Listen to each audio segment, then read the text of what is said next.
Punjabi radio USA ਸੁਣ ਰਹੇ ਸਾਰੇ ਹੀ ਮਾਣਯੋਗ ਅਤੇ ਸਤਿਕਾਰਤ ਸਰੋਤਿਆਂ ਨੂੰ ਪੰਜਾਬੀ ਰੇਡੀਓ USA ਦੀ ਟੀਮ ਅਤੇ ਮੇਰੇ ਰਾਜਕਨਵੀਰ ਸਿੰਘ ਵੱਲੋਂ ਆਪ ਜੀ ਨੂੰ ਬਹੁਤ ਪਿਆਰ ਸਤਿਕਾਰ ਸਹਿਤ ਦੋਨੋਂ ਹੱਥ ਜੋੜ ਕੇ ਨਿੱਘੀ ਜਿਹੀ ਸਤਿ ਸ੍ਰੀ ਅਕਾਲ। ਸਭ ਨੂੰ ਜੀ ਆਇਆਂ ਨੂੰ ਆਖਦੇ ਹਾਂ। ਸੋ ਤੇ ਪ੍ਰੋਗਰਾਮ ਖਬਰ ਤੇ ਨਜ਼ਰ ਦੇ ਵਿੱਚ ਆਪ ਸਭ ਦਾ ਨਿੱਘਾ ਸਵਾਗਤ ਹੈ। ਅੱਜ 23 ਨਵੰਬਰ ਦਿਨ ਬੁੱਧਵਾਰ ਤੇ ਸਾਡੇ ਨਾਲ ਸਵੇਰ ਦੇ ਖਬਰ ਤੇ ਨਜ਼ਰ ਪ੍ਰੋਗਰਾਮ ਦੇ ਵਿੱਚ ਇਸ ਟਾਈਮ ਜੁੜ ਚੁੱਕੇ ਨੇ ਮਿੰਟੂ ਗੁਰੂਸਰੀਆ ਜੀ ਮਲੋਟ ਸਟੂਡੀਓਜ਼ ਤੋਂ। ਮਿੰਟੂ ਜੀ ਨਿੱਘੀ ਜੀ ਆਇਆਂ ਨੂੰ ਪਿਆਰ ਭਰੀ ਸਤਿ ਸ੍ਰੀ ਅਕਾਲ ਜੀ। ਸ਼ੁਕਰੀਆ ਜੀ, ਸਾਰਿਆਂ ਨੂੰ ਸਤਿ ਸ੍ਰੀ ਅਕਾਲ। ਸਾਡੇ ਅੱਜ ਦੇ ਪ੍ਰੋਗਰਾਮ ਖਬਰ ਤੇ ਨਜ਼ਰ ਉਸ ਨੂੰ ਸਪਾਂਸਰ ਕਰਦੇ ਨੇ ਖਾਲਸਾ ਇੰਸ਼ੋਰੈਂਸ ਏਜੰਸੀ ਵਾਲੇ, ਜਿਨ੍ਹਾਂ ਦੇ ਕੋਲੋਂ ਤੁਸੀਂ ਹਰ ਇੱਕ ਤਰੀਕੇ ਦੀ ਇੰਸ਼ੋਰੈਂਸ ਕਰਵਾ ਸਕਦੇ ਹੋ। ਓਬਾਮਾ ਕੇਅਰ ਦੀਆਂ ਐਪਲੀਕੇਸ਼ਨ ਇਸ ਮੌਕੇ ਭਰੀਆਂ ਜਾ ਰਹੀਆਂ। ਜੇ ਤੁਸੀਂ ਵੀ ਓਬਾਮਾ ਕੇਅਰ ਦੇ ਬਾਰੇ ਜਾਣਕਾਰੀ ਲੈਣਾ ਚਾਹੁੰਦੇ ਹੋ, ਰੀਨਿਊ ਕਰਵਾਉਣਾ ਚਾਹੁੰਦੇ ਹੋ ਜਾਂ ਨਵੀਂ ਹੈਲਥ ਕੇਅਰ ਇੰਸ਼ੋਰੈਂਸ ਲੈਣਾ ਚਾਹੁੰਦੇ ਹੋ ਤਾਂ ਜ਼ਰੂਰ ਕਾਲ ਕਰੋ 408-272-2500 ਦੇ ਉੱਤੇ। ਇਸ ਦੇ ਨਾਲ ਨਾਲ Punjabi American senior citizen centres Bakersfield ਵਾਲੇ, ਤਲਵਿੰਦਰ ਸਿੰਘ ਗਿੱਲ, ਪ੍ਰੀਤਮ ਸਿੰਘ ਗਿੱਲ ਬੇਕਰਸਫੀਲਡ ਤੋਂ, ਇੰਦਰ ਸੁਖਰਾਜ ਸਿੰਘ ਬਾਠ ਅਤੇ ਈਸ਼ਰਦੀਪ ਕੌਰ ਬਾਠ ਮੈਲਬਨ ਆਸਟ੍ਰੇਲੀਆ ਤੋਂ, ਇਹਨਾਂ ਸਾਰਿਆਂ ਦਾ ਅਸੀਂ ਧੰਨਵਾਦ ਕਰਦੇ ਹਾਂ। ਜੇਕਰ ਤੁਸੀਂ ਜਾਂ ਕੋਈ ਹੋਰ ਕਾਰੋਬਾਰ ਵੀ ਇਸ ਪ੍ਰੋਗਰਾਮ ਨੂੰ ਸਪਾਂਸਰ ਕਰਨਾ ਚਾਹੁੰਦੇ ਹੋ, ਸੰਪਰਕ ਕਰ ਸਕਦੇ ਹੋ 408-722-7698 ਤੇ। ਮਿੰਟੂ ਜੀ, ਗੱਲਬਾਤ ਦਾ ਆਪਾਂ ਸਿਲਸਿਲਾ ਜੇ ਸ਼ੁਰੂ ਕਰੀਏ, ਨੋਟਬੰਦੀ ਤੇ ਘਮਾਸਾਨ ਜਾਰੀ ਆ। ਵਿਰੋਧੀ ਧਿਰਾਂ ਨੇ ਮਾਰਚ ਕੀਤਾ, ਮੋਦੀ ਪਹੁੰਚਿਆ ਸੰਸਦ, ਭਾਜਪਾ ਦੇ ਕਈ ਬੰਦੇ ਇਹਨਾਂ ਦੇ ਖਿਲਾਫ ਬੋਲਣ ਲੱਗੇ, ਬਹੁਤ ਕੁਛ ਜਿਹੜਾ ਜੀ ਚੱਲ ਰਿਹਾ। ਹਾਂ, ਉਧਰ ਨੋਟਬੰਦੀ ਹੈ, ਇਧਰ ਸੰਸਦ ਬੰਦੀ ਆ, ਦੂਜੇ ਪਾਸੇ ਮੌਤ ਬੰਦੀ ਹੈ, ਇੱਕ ਪਾਸੇ ਜ਼ੁਬਾਨ ਬੰਦੀ ਵੀ ਹੈ। ਹਰੇਕ ਤਰ੍ਹਾਂ ਦੀਆਂ ਬੰਦੀਆਂ ਹੀ ਬੰਦੀਆਂ, ਤੇ ਇਹਨਾਂ ਬੰਦੀਆਂ ਦੇ ਵਿੱਚ ਜਿਹੜੇ ਬੰਦੀਆਂ ਉਹ ਵੀ ਦੁਖੀ ਹੈ। ਸਿਆਸਤ ਵਾਲੇ ਆਪਣੀ ਥਾਂ ਦੁਖੀ ਹੈ, ਬੰਦੀਆਂ ਆਪਣੀ ਥਾਂ ਤੇ ਦੁਖੀ ਹੈ। ਸਾਰੇ ਹੀ ਆਪੋ ਆਪਣੇ ਕਲੇਸ਼ ਹੈ ਜਿਹੜੇ ਨਿਬੇੜਦੇ ਪਏ ਆ। ਅੱਜ 13 ਵਿਰੋਧੀ ਧਿਰਾਂ ਨੇ ਦਿੱਲੀ ਦੇ ਵਿੱਚ ਜੰਤਰ ਮੰਤਰ ਤੇ ਉੱਥੇ ਧਰਨਾ ਦਿੱਤਾ, ਮਾਰਚ ਕੀਤਾ। ਮਮਤਾ ਬੈਨਰਜੀ ਦੀ ਅਗਵਾਈ ਹੇਠ ਸਾਰੇ ਜਿਹੜੇ ਵਿਰੋਧੀ ਧਿਰ ਸੀਗੇ ਇਕੱਠੇ ਹੋਏ। ਕਮਾਲ ਦੀ ਗੱਲ ਆ ਕਿ ਅਮਿਤਾਭ ਬੱਚਨ ਜਿਹੜਾ ਇਸ ਸਮੇਂ ਨਰਿੰਦਰ ਮੋਦੀ ਦਾ ਨਾਂ ਜਪਣੋਂ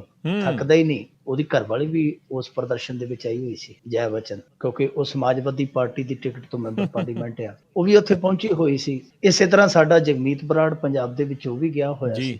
ਬਹੁਤ ਸਾਰੀਆਂ ਧਿਰਾਂ ਸਨ ਤੇ ਲਗਭਗ 200 ਦੇ ਕਰੀਬ ਮੈਂਬਰ ਪਾਰਲੀਮੈਂਟ ਜਿਹੜੇ ਇਸ ਵਿਰੋਧ ਦੇ ਵਿੱਚ ਪਹੁੰਚੇ ਸੀਗੇ। ਇਹਨਾਂ ਦੀ ਮੰਗ ਸੀ ਕਿ ਜਿਹੜਾ ਨਰਿੰਦਰ ਮੋਦੀ ਆ ਉਹ ਸੰਸਦ ਦੇ ਵਿੱਚ ਆ ਕੇ ਧਾਰਾ 54 ਦੇ ਅਧੀਨ ਜਵਾਬਦੇਹੀ ਦੇਵੇ। ਦੂਜੇ ਪਾਸੇ ਭਾਜਪਾ ਵਾਲੇ ਕਹਿੰਦੇ ਕਿ ਜੀ ਨਰਿੰਦਰ ਮੋਦੀ ਜਿਹੜਾ ਆਇਆ ਵੀ ਹੈ ਸੰਸਦ ਦੇ ਵਿੱਚ, ਬੋਲਿਆ ਕੁਛ ਨਹੀਂ, ਬਹਿ ਕੇ ਉਹ ਚਲਾ ਗਿਆ। ਭਾਜਪਾ ਦਾ ਜਿਹੜਾ ਵੈਂਕਈਆ ਨਾਇਡੂ ਹੈ ਉਹਨੇ ਆਖਿਆ ਕਿ ਇਹ ਆਇਆ ਸੀ ਸਾਡਾ ਪ੍ਰਧਾਨ ਮੰਤਰੀ ਤੇ ਇਹ ਕੋਈ ਹਰਲਾ ਕਰਦੇ ਬਾਹਰ ਚਲੇ ਗਏ ਆ, ਇਹ ਤੇ ਸਾਡੇ ਨਾਲ ਗੱਲ ਹੀ ਨਹੀਂ ਕਰਦੇ, ਸਦਨ ਚੱਲਣ ਹੀ ਨਹੀਂ ਦਿੰਦੇ। ਹੁਣ ਨਰਿੰਦਰ ਮੋਦੀ ਆਇਆ, ਬੋਲਿਆ ਨਹੀਂ, ਉਹ ਆਪਦੀ ਜਗ੍ਹਾ ਤੇ ਆ, ਪਰ ਨਰਿੰਦਰ ਮੋਦੀ ਬਾਹਰ ਤੇ ਬੋਲਣੋਂ ਚੁੱਪ ਹੀ ਨਹੀਂ ਕਰਦਾ, ਹਟਦਾ ਹੀ ਨਹੀਂ। ਅੰਦਰ ਇਹ ਗਿਆ ਵੀ ਹੈ ਤੇ ਉੱਥੇ ਕੁਝ ਬੋਲਿਆ ਨਹੀਂ, ਬਸ ਮੌਨ ਜਿਹਾ ਧਾਰ ਕੇ 5-10 ਮਿੰਟ ਤੇ ਬਾਹਰ ਆ ਗਿਆ। ਇਹਨੂੰ ਬੋਲਣਾ ਚਾਹੀਦਾ ਕਿਉਂਕਿ ਹੁਣ ਵਕਤ ਦਾ ਤਕਾਜ਼ਾ ਹੈ, ਨਰਿੰਦਰ ਮੋਦੀ ਨੂੰ ਬੋਲਣਾ ਚਾਹੀਦਾ। 75 ਦੇ ਕਰੀਬ ਮੌਤਾਂ ਹੋ ਚੁੱਕੀਆਂ। ਅੱਜ ਸਾਡੇ ਇੱਥੇ ਅੰਮ੍ਰਿਤਸਰ ਦੇ ਵਿੱਚ ਇੱਕ ਪਿੰਡ ਦੇ ਨਾਲ ਇੱਕ ਪਿੰਡ ਦੇ ਵਿੱਚ ਕਿਸੇ ਨੇ ਧੀ ਦਾ ਵਿਆਹ ਧਰਿਆ ਸੀ। ਕਿਸਾਨ ਨੇ 5 ਦਸੰਬਰ ਨੂੰ ਉਹਦੀ ਧੀ ਦੀ ਡੋਲੀ ਉੱਠਣੀ ਸੀ, ਗੇੜੇ ਮਾਰ ਕੇ ਹੰਬ ਗਿਆ। ਖੀਰੀ ਉਹਨੇ ਆਪਣੀ ਜ਼ਿੰਦਗੀ ਖਤਮ ਕਰ ਲਈ ਕਿਉਂਕਿ ਵਿਆਹ ਲਈ ਜਿੰਨਾ ਕੋਈ ਸਰਮਾਇਆ ਚਾਹੀਦਾ ਸੀ ਉਹ ਮਿਲ ਨਹੀਂ ਰਿਹਾ ਕਿਸੇ ਪਾਸਿਓਂ। ਇਸ ਤਰ੍ਹਾਂ ਦੀਆਂ ਬਹੁਤ ਸਾਰੀਆਂ ਘਟਨਾਵਾਂ ਨੇ। ਪਰ ਉੱਥੇ ਜਿਹੜਾ ਵੈਂਕਈਆ ਨਾਇਡੂ ਹੈ, ਜਦੋਂ ਅੱਜ ਬੋਲਦਾ ਪਿਆ ਸੀ, ਉਹਨੇ ਆਖਿਆ ਕਿ ਫੈਸਲਾ ਵਾਪਸ ਲੈਣ ਦਾ ਨਾ ਸੋਚ ਲਿਓ। ਇਹ ਵਾਪਸ ਲੈਣ ਵਾਲਾ ਤਾਂ ਸਾਡੇ ਪ੍ਰਧਾਨ ਮੰਤਰੀ ਦੇ ਖੂਨ ਚ ਅੰਸ਼ ਹੀ ਹੈ। ਉਹ ਇੱਥੋਂ ਤੱਕ ਆ ਗਿਆ, ਕਹਿੰਦਾ ਕਿ ਫੈਸਲੇ ਲੈਣ ਵਾਲਾ ਅੰਸ਼ ਹੈ ਜਿਹੜਾ ਉਹ ਸਾਡੇ ਪ੍ਰਧਾਨ ਮੰਤਰੀ ਦੇ ਖੂਨ ਚ ਨਹੀਂ। ਇਹਦਾ ਮਤਲਬ ਕਿ ਭਾਰਤੀ ਜਨਤਾ ਪਾਰਟੀ ਪੂਰੀ ਤਰ੍ਹਾਂ ਨਰਿੰਦਰ ਮੋਦੀ ਦੇ ਨਾਲ ਆ। ਜੇ ਆਪਾਂ ਕਹੀਏ ਉਹ ਪੈਰ ਆ ਜਿਹੜੇ ਪਛਾੜੀ ਖਿੱਚ ਲੈਣਗੇ, ਇੱਥੋਂ ਜਾਪਦਾ ਨਹੀਂ। ਪਰ ਦੂਜੇ ਪਾਸੇ ਇਹ ਵਿਰੋਧੀ ਧਿਰ ਆ ਜਿਹੜੇ ਉਹ ਮਜਬੂਰ ਕਰਦੇ ਪਏ। ਲਗਾਤਾਰ ਇਹਨਾਂ ਨੇ 28 ਨੂੰ ਭਾਰਤ ਬੰਦ ਦਾ ਸੱਦਾ ਵੀ ਦੇ ਦਿੱਤਾ। ਇਹ ਭਾਰਤ ਬੰਦ ਕਰਨਗੇ। ਹੁਣ ਇਹਨੂੰ ਕਿੰਨਾ ਕੁ ਰਿਸਪੌਂਸ ਮਿਲਦਾ ਪਤਾ ਨਹੀਂ, ਪਰ ਜਿਹੜੀ ਕੱਲ ਪ੍ਰਧਾਨ ਮੰਤਰੀ ਨੇ ਆਪਣੀ ਐਪ ਤੇ ਰਾਏ ਮੰਗੀ ਸੀ, ਉਹ ਰਾਏ ਮੈਂ ਤੁਹਾਨੂੰ ਪਹਿਲਾਂ ਭਵਿੱਖਬਾਣੀ ਕਰ ਦਿੱਤੀ ਸੀ ਕਿ ਉਹ ਰਾਏ ਤੇ ਏਡੀ ਵੱਡੀ ਹੋ ਜਾਣੀ ਹੈ ਕਿ ਚੁੱਕੀ ਨਹੀਂ ਜਾਣੀ ਪ੍ਰਧਾਨ ਮੰਤਰੀ ਤੋਂ। ਉਹ ਵਾਕਈ ਅੱਜ 90% ਲੋਕਾਂ ਨੇ ਆਖਿਆ ਕਿ ਪ੍ਰਧਾਨ ਮੰਤਰੀ ਜੀ ਤੁਮ ਆਗੇ ਬੜੋ, ਹਮ ਤੁਮਾਰੇ ਸਾਥ ਹੈ। ਸੋ ਜਦੋਂ ਹੁਣ ਉਹਦੀ ਐਪ ਤੇ ਜਾ ਕੇ ਇਹਨੇ ਲੋਕ ਕਹਿੰਦੇ ਆ ਕਿ ਪ੍ਰਧਾਨ ਮੰਤਰੀ ਆਪ ਆਗੇ ਬੜੋ, ਹਮ ਆਪਕੇ ਸਾਥ ਆ, ਤੇ ਫਿਰ ਅਸੀਂ ਵੀ ਪਿੱਛੇ ਕਹਿ ਦਿੰਦੇ ਆ ਕਿ ਅਸੀਂ ਵੀ ਸਾਥ ਆ। ਪਰ ਬਹੁਤੇ ਲੋਕ ਆ ਜਿਹੜੇ ਲਾਈਨਾਂ ਦੇ ਵਿੱਚ ਲੱਗੇ ਆ, ਜਿਨ੍ਹਾਂ ਦੇ ਲੋਕ ਮਰ ਰਹੇ ਆ, ਜਿਨ੍ਹਾਂ ਦੇ ਆਪਣੇ ਘਰੇ ਜੋ ਵਿਆਹ ਸ਼ਾਦੀਆਂ ਦੇ ਪ੍ਰੋਗਰਾਮ ਆ, ਉਹਨਾਂ ਲਈ ਇਹ ਸਭ ਹੈ ਜਿਹੜਾ ਉਹ ਇੱਕ ਆਰਥਿਕ ਐਮਰਜੈਂਸੀ ਦਾ ਰੂਪ ਆ ਕਿ ਜਿਸ ਤਰੀਕੇ ਦੇ ਨਾਲ ਇਹ ਸਾਰਾ ਕੁਝ ਲਾਗੂ ਕੀਤਾ ਗਿਆ, ਉਹ ਤੋਂ ਲੱਗਦਾ ਆ ਕਿ ਇੱਕ ਆਰਥਿਕ ਐਮਰਜੈਂਸੀ ਹੈ ਜਿਹੜੀ ਉਹ ਨਾਗਰਿਕਾਂ ਤੇ ਮੜ ਦਿੱਤੀ ਗਈ ਹੈ ਕਿ ਤੁਹਾਡੇ ਕੋਲ ਪੈਸਾ ਬੇਸ਼ੱਕ ਜਿੰਨਾ ਮਰਜ਼ੀ ਹੋਵੇ, ਪਰ ਉਹ ਤੁਹਾਡਾ ਪੈਸਾ ਜਿਹੜਾ ਉਹ ਸਰਕਾਰ ਦੀ ਅਧੀਨਗੀ ਹੇਠ ਆ, ਤੁਸੀਂ ਉਸ ਨੂੰ ਆਪਣੇ ਮਨ ਚਾਹੇ ਢੰਗ ਨਾਲ ਵਰਤ ਨਹੀਂ ਸਕਦੇ। ਗੱਲ ਇਹ ਹੈ ਕਿ ਹਰੇਕ ਗੱਲ ਤੇ ਪੈਂਤੜੇ ਵੀ ਬਦਲੇ ਜਾ ਰਹੇ ਆ। ਵਿਆਹਾਂ ਸ਼ਾਦੀਆਂ ਲਈ ਪਹਿਲਾਂ ਨੇ ਆਖਿਆ ਕਿ 7 ਸ਼ਰਤਾਂ ਹੈ, ਬਾਅਦ ਦੇ ਵਿੱਚ ਕਹਿੰਦੇ ਜੀ ਹੁਣ ਜਿਹੜੀ ਸ਼ਰਤ ਹੈ ਕਿ ਤੁਸੀਂ ਹਲਵਾਈ ਤੋਂ ਨਾਈ ਤੋਂ ਜਿਹੜਾ ਲਿਖਾਉਣਾ ਸੀ ਉਹ ਨਾ ਲਿਖਾਓ। ਇਹੋ ਜਿਹੀਆਂ ਰਿਆਇਤਾਂ ਵੀ ਦਿੰਦੇ ਆ, ਪਰ ਇਹਨਾਂ ਰਿਆਇਤਾਂ ਦੇ ਵਿੱਚ ਇੱਕ ਰਿਆਇਤ ਅੱਜ ਕਿਸਾਨਾਂ ਨੂੰ ਵੀ ਆਈ ਹੈ, ਉਹ ਇਹ ਹੈ ਕਿ 21,000 ਕਰੋੜ ਰੁਪਈਆ ਨਾਬਾਰਡ ਦਾ ਜਿਹੜਾ ਉਹ ਜਾਰੀ ਕਰ ਦਿੱਤਾ ਹੈ। ਆ ਜਿਹੜੀਆਂ ਸਾਡੇ ਪਿੰਡਾਂ 'ਚ ਸਹਿਕਾਰੀ ਸਭਾਵਾਂ ਸੁਸਾਇਟੀਆਂ ਹੁੰਦੀਆਂ ਜਿਨ੍ਹਾਂ ਤੇ ਮੱਧ ਵਰਗੀ ਖੇਤੀ ਤੇ ਜਿਹੜੀ ਨਿਮਨ ਵਰਗ ਦੀ ਖੇਤੀ ਹੈ ਉਹ ਨਿਰਭਰ ਹੈ, ਉਹ ਸੁਸਾਇਟੀਆਂ ਸਭਾਵਾਂ ਦੇ ਵਿੱਚ ਇਹਨਾਂ ਨੇ 21,000 ਕਰੋੜ ਰੁਪਈਆ ਘੱਲ ਦਿੱਤਾ, ਪਰ ਘੱਲਿਆ ਬਹੁਤ ਇਹਨਾਂ ਨੇ ਪਛੇਤਾ ਕਰਕੇ ਆ। ਇਹ ਤੇ ਪਹਿਲਾਂ ਘੱਲ ਦੇਣਾ ਚਾਹੀਦਾ ਸੀ, ਪਰ ਇੱਥੇ ਮੈਂ ਦੱਸ ਦਿਆਂ ਕਿ ਨਾਬਾਰਡ ਦਾ ਜਿਹੜਾ ਪੈਸਾ ਆਉਂਦਾ ਸਾਡੇ ਪੰਜਾਬ ਦੇ ਹਿੱਸੇ ਜਿੰਨਾ ਆਉਂਦਾ ਸੀ ਪਹਿਲਾਂ ਮਨਮੋਹਨ ਸਰਕਾਰ ਵੇਲੇ, ਉਹਦੇ ਚੋਂ ਵੀ ਲਗਭਗ 2,000 ਕਰੋੜ ਰੁਪਈਏ ਦੀ ਇਹ ਕਾਟ ਪੰਜਾਬ ਨੂੰ ਲਾ ਚੁੱਕੇ ਆ ਪਹਿਲਾਂ। ਹੁਣ ਦੇਖੋ ਕਿੰਨਾ ਦਿੰਦੇ ਆ। ਪਰ ਦੂਜੇ ਪਾਸੇ ਇੱਕ ਚੰਗੀ ਗੱਲ ਇਹ ਆ ਕਿ ਜਿਹੜੇ ਸਾਡੇ ਮੁਲਕ ਦੇ ਵਿੱਚ ਲਗਭਗ 2,10,000 ATM ਹੈ, ਉਹਨਾਂ ਦੇ ਵਿੱਚੋਂ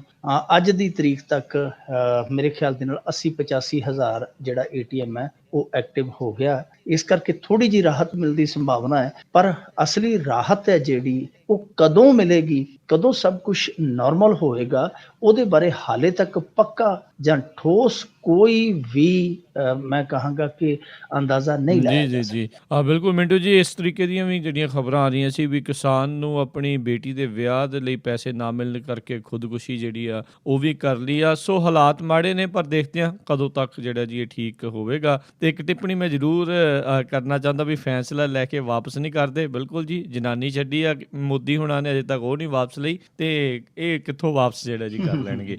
ਤੇ ਅਗਲੀ ਜੇ ਗੱਲ ਕਰੀਏ ਵੀ ਕਾਲੇ ਧਨ ਤੇ ਸਵਿਟਜ਼ਰਲੈਂਡ ਤੇ ਭਾਰਤ ਦਰਮਿਆਨ ਸਮਝੌਤਾ। ਕਾਲੇ ਧਨ ਤੇ ਇੱਕ ਪਾਸੇ ਸਟ੍ਰਾਈਕ ਹੈ, ਦੂਜੇ ਪਾਸੇ ਸਮਝੌਤਾ, ਪਰ ਕਾਲਾ ਧਨ ਹੈ ਜਿਹੜਾ ਉਹ ਆਪਣੀ ਥਾਂ ਤੇ ਆਰਾਮ ਦੇ ਨਾਲ ਸੁੱਤਾ ਪਿਆ, ਉਹਨੂੰ ਕੋਈ ਬੇਚੈਨੀ ਨਹੀਂ। ਇਹ ਫੈਸਲਾ ਜਿਹੜਾ ਆਇਆ ਦੋ ਧਿਰਾਂ ਦੇ ਵਿੱਚ ਜਿਹੜਾ ਸਮਝੌਤਾ ਹੋਇਆ, ਚੰਗੀ ਗੱਲ ਹੈ ਕਿ ਇਹ ਸਮਝੌਤਾ ਕਰ ਲਿਆ ਗਿਆ। ਇਹਦੀ ਜਾਣਕਾਰੀ BBC ਵਾਲਿਆਂ ਨੇ ਦਿੱਤੀ ਸਭ ਤੋਂ ਪਹਿਲਾਂ ਕਿ ਇਹਨਾਂ ਦੇ ਆਪਸੀ ਸਮਝੌਤੇ ਦਾ ਜਿਹੜਾ ਸ਼ਕਲ ਸੂਰਤ ਹੈ ਉਹ ਇਹੋ ਜਿਹਾ ਹੋਏਗਾ ਕਿ 2018 ਤੋਂ ਬਾਅਦ ਇਹ ਦੋਵੇਂ ਮੁਲਕ ਹੈ ਜਿਹੜੇ ਉਹ ਇੱਕ ਦੂਜੇ ਨੂੰ ਸੂਚਨਾਵਾਂ ਪ੍ਰਦਾਨ ਕਰਨਗੇ ਕਾਲੇ ਧਨ ਦੇ ਨਾਲ ਸੰਬੰਧਿਤ ਖਾਸ ਤੌਰ ਤੇ। ਹੁਣ ਇਹਦੇ ਚ ਬੜਾ ਕਿਸੇ ਦਾ ਤੇ ਸਪਸ਼ਟ ਆ ਰਾਜਕਰਨਵੀਰ ਸਿੰਘ ਜੀ ਕਿ 2018 ਤੋਂ ਬਾਅਦ, ਇਹਦਾ ਮਤਲਬ ਇਹ ਹੈ ਕਿ 2018 ਤੋਂ ਬਾਅਦ ਜਿਹੜੇ ਖਾਤੇ ਖੁੱਲਣਗੇ ਉਹਨਾਂ ਦੀਆਂ ਸੂਚਨਾਵਾਂ ਜਿਹੜੀਆਂ ਉਹ ਇਹ ਦੋਵੇਂ ਦੇਸ਼ ਆਦਾਨ ਪ੍ਰਦਾਨ ਕਰ ਲੈਣ। ਇਹਦਾ ਮਤਲਬ ਇਹ ਆ ਕਿ 2018 ਤੋਂ ਪਹਿਲਾਂ ਜਿਹੜੇ ਖਾਤੇ ਖੁੱਲੇ ਆ ਉਹਨਾਂ ਦੀ ਕੋਈ ਵੀ ਸੂਹ ਹੈ ਜਿਹੜੀ ਨਹੀਂ ਨਿਕਲੀ। ਤਾਂ ਫਿਰ ਰੌਲਾ ਤੇ ਪਹਿਲਾਂ ਵਾਲਾਂ ਦਾ ਨਾ,